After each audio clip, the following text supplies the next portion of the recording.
o maging presidente si Duterte. Tapos, sumito na siya sa pagdadrugs. Alam namin na kasali siya sa drug watchlist.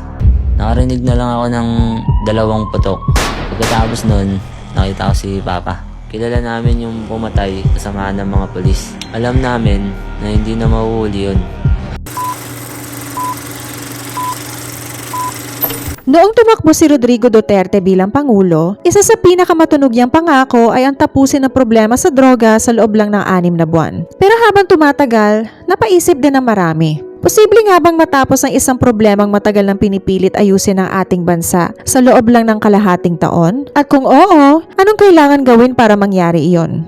Those are really the criminals of having a headache, especially drugs. My God, I hate drugs. And I had to kill people because I hate drugs. As a newbie, I usually feature books that I genuinely love.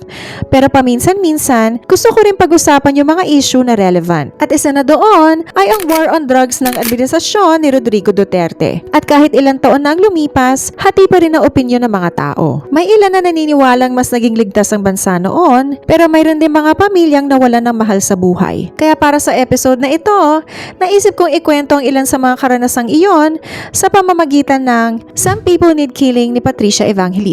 At pagkatapos ng episode na ito, kayo na ang bahalang magdesisyon. Tama ba talaga ang naging paraan ni Pangulong Duterte sa paglaban sa droga? Ako nga pala si Tessa Saavedra at samahan niyo ako ulit dito lang sa Isang Pahina, Isang Kwento, Isang Aral. Ang sarap pala magbasa.